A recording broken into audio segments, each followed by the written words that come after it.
Assalamualaikum warahmatullahi wabarakatuh. Perkenalkan, nama saya Budi Sarasati. Saya dari Universitas Bayangkara, Jakarta Raya. Puji syukur kehadirat Allah Subhanahu wa taala, saya bisa diberikan kesempatan untuk presentasi hasil dari penelitian saya yang akan saya sampaikan berikut ini.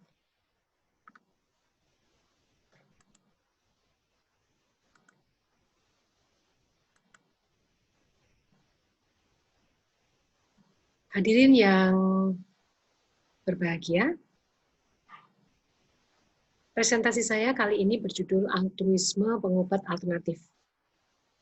Pada kenyataannya kami bertiga, saya Budi Sarasati, Ujam Zainuddin dari Universitas Islam Negeri Bandung Sunan Gunung Jati, dan Ferry Abdullah.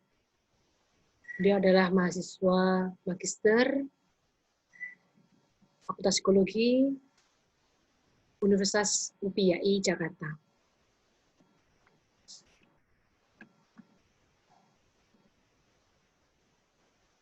Mengapa saya memilih judul ini pada penelitian saya kali ini adalah didasari pada suatu peristiwa, ada sahabat yang sedang sakit dan kemudian dia berobat, dan pengobatannya namanya dengan metode prana, dan setelah di prana rupanya alhamdulillah mengalami kesembuhan. Nah, yang diceritakan kepada saya adalah ternyata pengobat alternatif tersebut itu sangat baik hati, kalau dia bilang ya, teman saya baik hati. Selain baik juga dia tidak mau mendapatkan bayaran dari teman saya tersebut. Nah, ternyata selidik penyelidik memang itu sudah dilakukan sejak lama. Nah, setelah itu saya mempunyai sebuah pemikiran bahwa ternyata kebaikan hati itu bisa dimiliki oleh banyak orang. Nah, kemudian saya mencoba untuk studi kepustakaan, kemudian studi jurnal juga, membaca-baca buku, ternyata ketemu istilah disebut sebagai altruis. Nah, kemudian sejak saat itu saya mencoba mencari teman-teman yang pernah berobat alternatif, dan karakteristiknya saya coba samakan dengan pengobat prana tersebut, dan ketemu 2 orang. Nah, kemudian mulailah saya dengan penelitian saya memulainya dengan mengapa mereka bisa altruis, gitu ya. Nah, ternyata apakah altruis itu ada? Ternyata ada, ya. Salah satunya pada 3 orang yang berprofesi sebagai pengobat profesional tersebut, pengobat alternatif tersebut. Nah, apakah perilaku altruis itu perlu? Ternyata perlu sekali hadirin. Dalam berbagai bidang malah. Ya, kebetulan karena pengobat, ternyata kepuasan seorang pengobat dalam mengobati kliennya itu tidak bisa diukur dengan uang hasil jerih payah atau hasil dari jasa pengobatannya. Ya, terbukti dari 3 orang tersebut. Nah, mengapa? Nah, ini ingin saya gali lebih lanjut.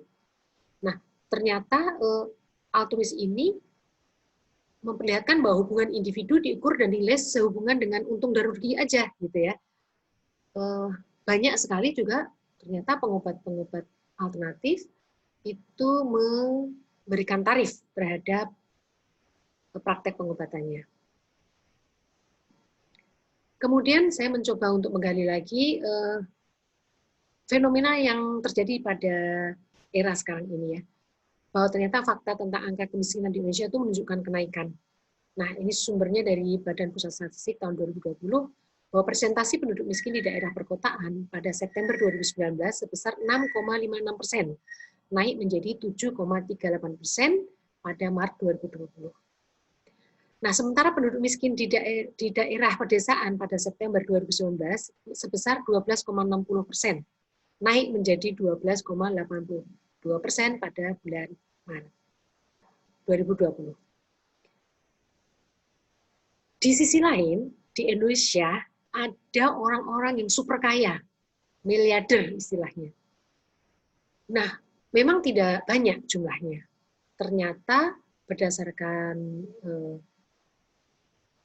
media online, terbukti total kekayaan bersih gabungan miliarder tersebut, ya ada 5, kurang lebihnya 5 orang, itu 8 triliun dolar Amerika, atau sekitar 130,464 triliun. Luar biasa. Nah, kemudian bagaimana ya? Kenapa masih ada orang miskin sementara beberapa gelintir orang itu super kaya? Lalu pertanyaan timbul, bagaimana bila 50% saja kekayaan tersebut, 50% aja ya, dibagikan pada orang miskin dia yang ada di Indonesia tersebut. Pertanyaannya, apakah orang tersebut akan jatuh miskin atau lebih ekstrimnya lagi bangkrut? Ya. Ini yang mengusik, kemudian saya lebih tekun lagi dalam mencari mengapa bisa pengobat alternatif yang notabene kehidupannya itu menengah ke bawah, ya cukup lah kalau dibilang cukup untuk kehidupan sehari-hari. Tapi mereka masih bisa berbuat baik yang dalam hal ini di dalam istilah psikologi dan istilah profesi ilmu sosiologi disebut sebagai altruis. Lalu kemudian saya merujuk pada ajaran agama saya, yaitu Islam, bahwa ajaran agama Islam melalui risalah Rasul Muhammad SAW, orang yang paling altruis di dunia ini ternyata, ya orang altruis di dunia fana ini. Beliau bukan malaikat, beliau bukan orang suci, beliau bukan sesuatu yang tidak nyata, nyata sekali, ya manusia. Rasul Muhammad itu adalah manusia, dan ternyata salah satu yang diajarkan adalah altruis. Dalam arti mungkin tidak ada istilah altruis ya, menebar manfaat dan menebar kebaikan. Nah, kemudian di sisi lain juga ternyata manusia yang kekinian itu sebetulnya tinggal mencontoh Rasul semampu yang bisa manusia lakukan zaman sekarang. Semampu yang bisa dilakukan. Nah, kemudian saya mencoba untuk menggali secara teoritis ya, ilmu duniawinya ini seperti apa sih altruis itu. Nah, altruis oleh Auguste Comte yang pertama kali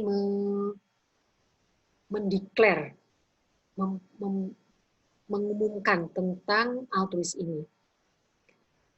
Ternyata Auguste Comte diakui masyarakat Barat sebagai penyebar altruis pertama kali, menurut Auguste Comte.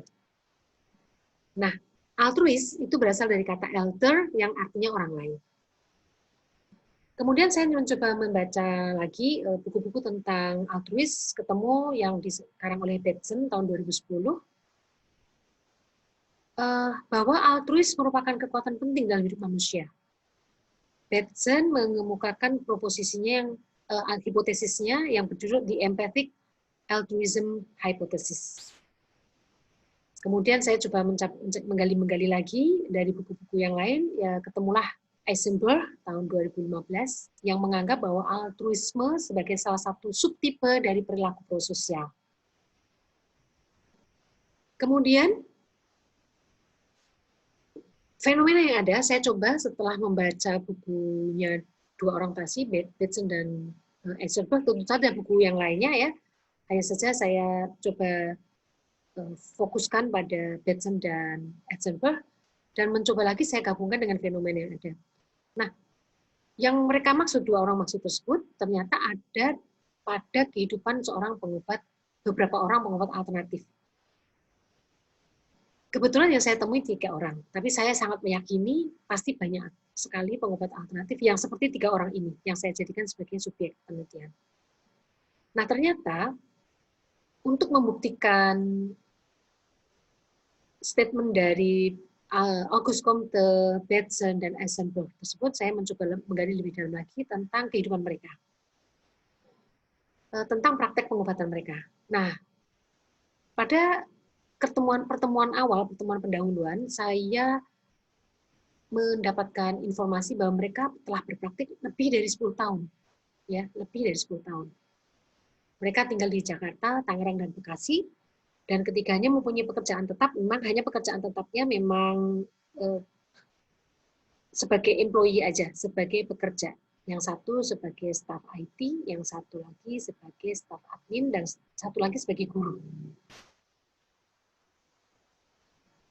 Kemudian saya mencoba merumuskan masalah dari penelitian saya tersebut, kiranya apa yang akan saya gali lebih dalam, dan ada dua hal. Yang pertama adalah bagaimana subjek menjalankan perannya sebagai pengobat tradisional atau aktif. Oh ya, hadirin, bahwa dalam terminologi alternatif itu bisa diselesaikan dengan tradisional. Ya, nanti ada undang-undangnya, undang-undang kesehatan yang menyebutkan undang-undang tersebut menyebutkan bahwa pengobat tradisional itu sama dengan pengobat alternatif. Lalu yang kedua, rumusan masalah yang kedua adalah bagaimana dinamika psikologi subjek penelitian saya dalam menjalankan perannya sebagai pengobat.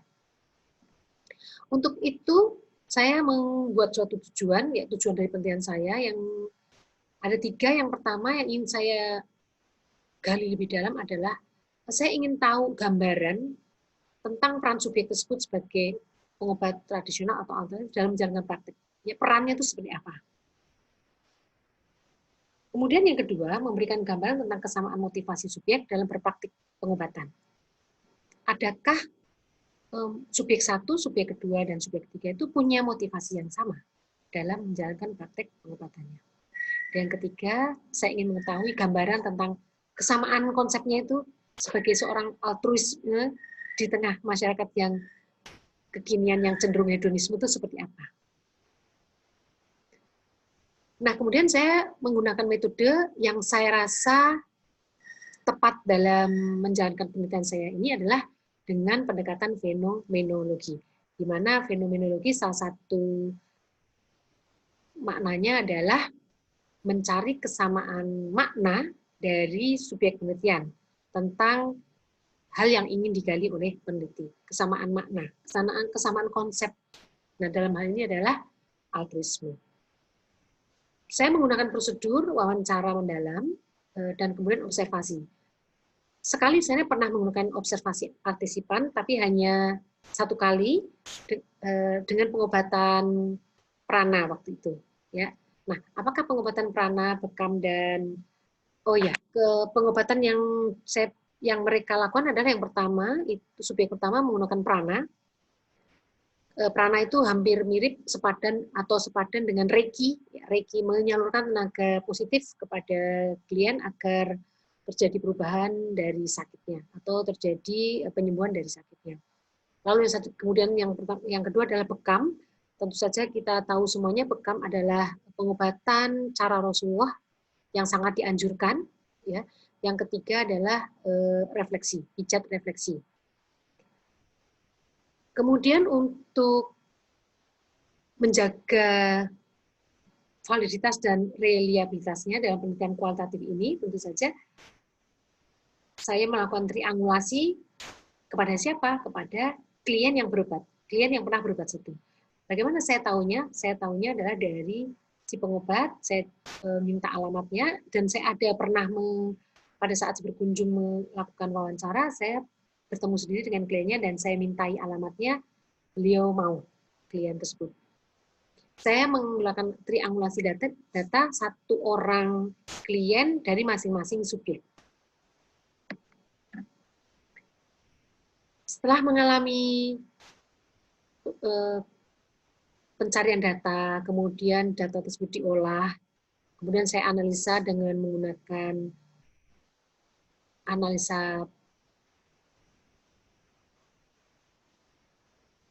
interpretatif, ya, hasilnya adalah sebagai berikut.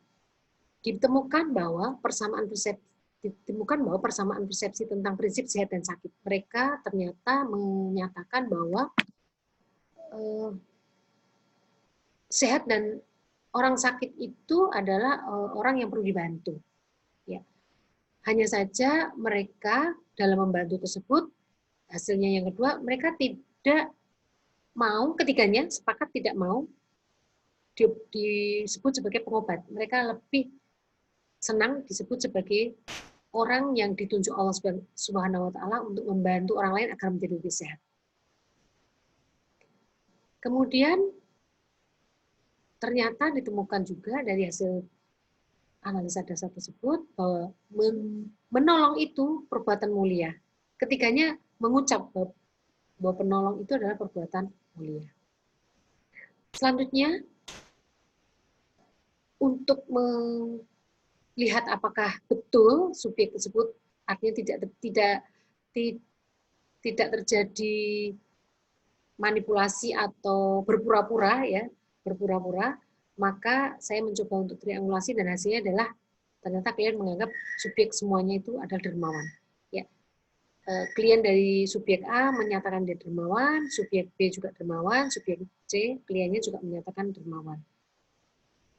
Dermawannya seperti apa? Dermawannya seringnya selama mereka berobat sampai dengan sembuh, dan perlu hadirin ketahui bahwa yang berobat itu tidak hanya cuma flu, tetapi penyakit-penyakit yang sifatnya terminal seperti diabetes mellitus, kemudian stroke yang memang sudah parah. Jadi berobatnya tidak sekali dua kali, bisa berpuluh-puluh kali sesuai dengan hasil dari diagnosa pengobat alternatif tersebut. Dan ternyata hasilnya ditemukan menolong orang itu merupakan tabungan akhirat. Istilah tabungan akhirat itu disebutkan oleh subjek 1 dan subjek 2, sedangkan subjek 3 menyebutkan itu adalah bekal akhirat. Kemudian hasil yang terakhir adalah ditemukan bahwa perilaku tanpa pamrih itu mereka lakukan dalam setiap situasi. Jadi memang bukan jaim, bukan juga berpura-pura yang dalam, ya. Apa istilahnya? Deep acting. Jadi mereka tidak acting, mentang-mentang ada saya, kemudian mereka acting. Ternyata karena waktu triangulasi saya melakukan wawancara di rumahnya klien, ya, bukan di rumahnya subjek. Jadi saya rasa insya Allah akan tepat menggambarkan sosok dari subjek tersebut.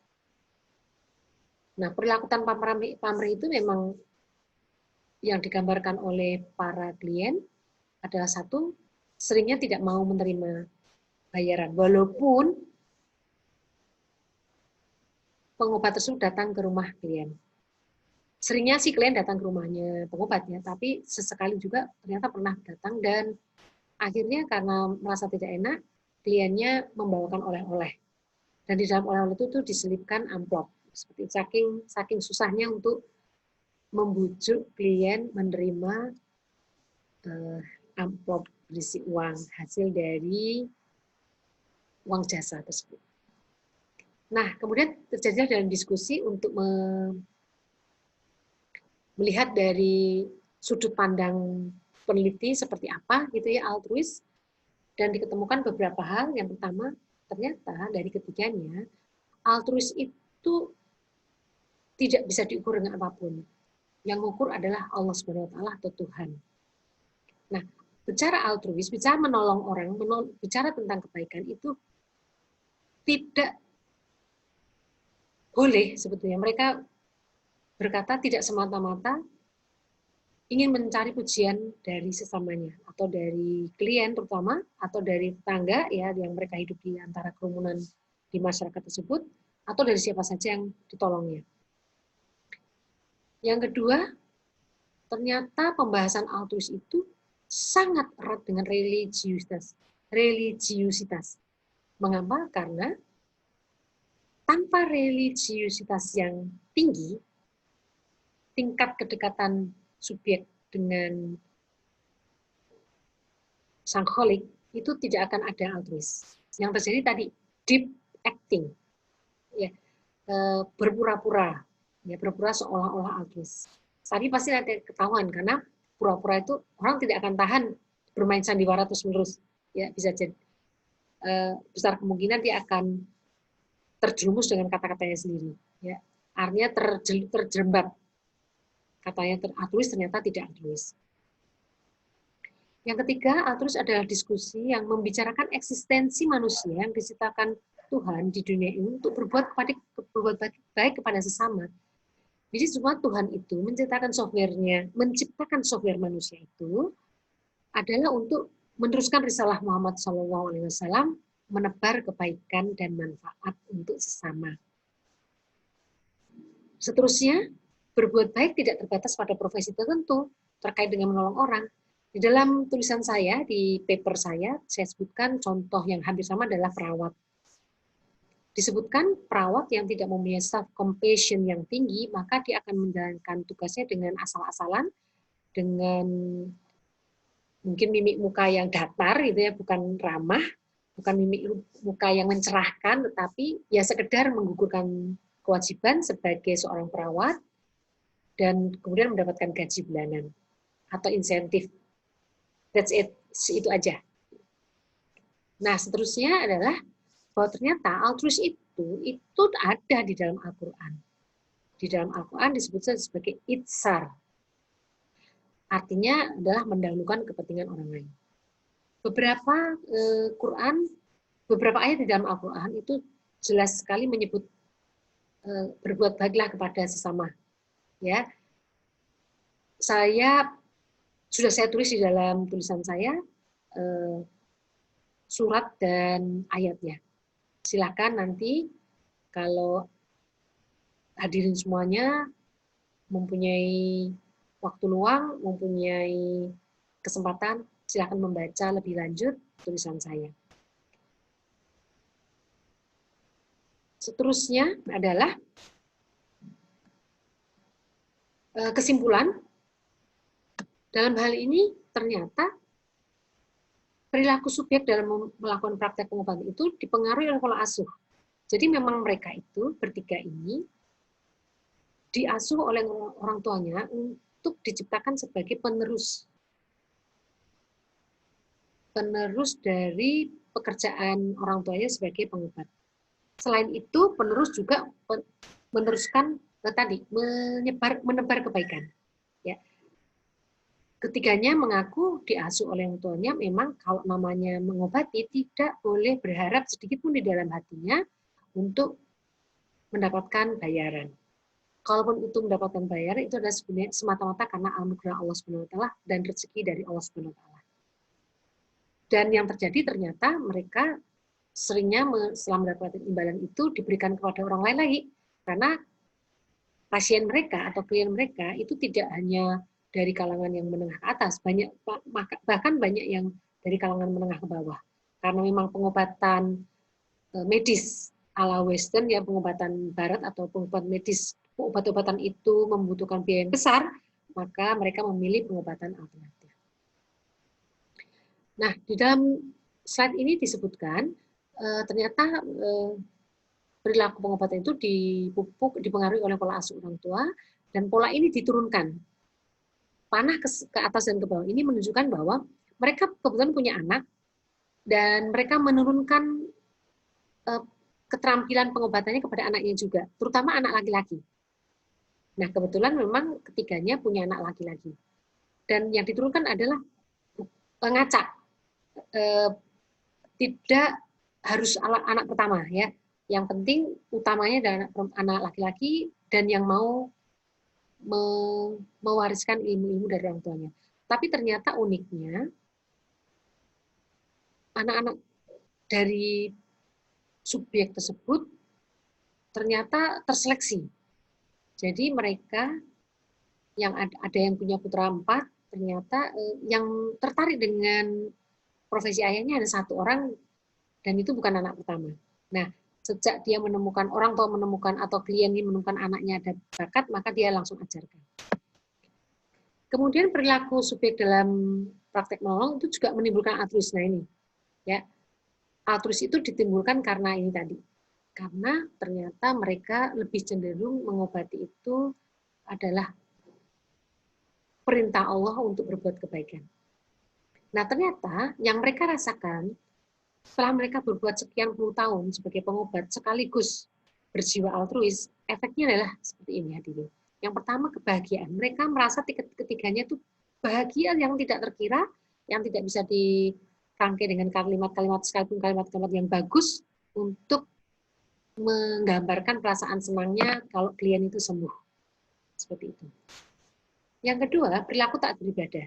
Seperti saya sebutkan tadi bahwa ternyata mereka itu bisa langgeng itu karena menjaga ibadahnya. Saya tidak sempat menggali apakah beribadahnya seperti apa. Maksud saya, apakah wajib jelas ya sholat 5 waktu, sunnah-sunnahnya seperti apa, kemudian apakah ada tirakat-tirakat tertentu seperti puasa Daud, puasa Senin Kamis atau seperti apa, itu saya tidak menggalinya. Yang ketiga adalah self-sacrifice. Mereka cenderung memang karena dalam tanda kutip perbuatannya selalu menjurus kepada kebaikan, maka dalam pandangan saya, mereka lebih ke arah berkorban atau self-sacrifice, berkorban. Ya. Berkorban waktu, berkorban tenaga, tanpa mengharapkan imbalan. Nah, yang keempat adalah ketulusan dalam mengobati klien. Ternyata kebaikan itu hadirin tidak sangat identik dengan ketulusan. Jadi kalau tulus biasanya baiknya juga baik aja gitu. Tapi kalau tidak tulus kebaikannya seperti tadi saya katakan adalah pura-pura atau kebaikan yang semu. Dan itu biasanya akan kelihatan pada situasi tertentu ternyata itu baik kalau ada maunya saja.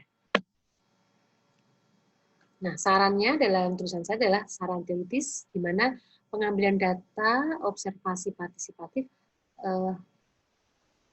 sebaiknya, sebaiknya dalam mencari data itu ditambahkan pengambilan data dengan cara observasi partisipatif agar kita tahu kita lebih percaya gitu, lebih yakin ternyata memang dia benar-benar atau subjek itu benar-benar altruis.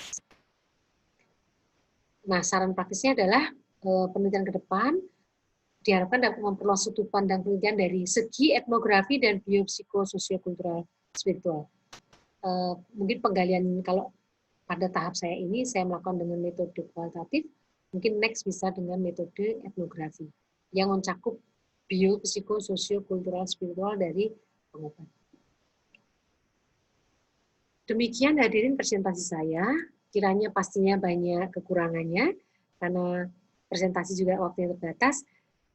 Dengan mengucap alhamdulillahirobbilalamin, saya akhiri presentasi saya. Mohon maaf lahir batin bila ada kata-kata yang tidak berkenan, dan assalamualaikum warahmatullahi wabarakatuh.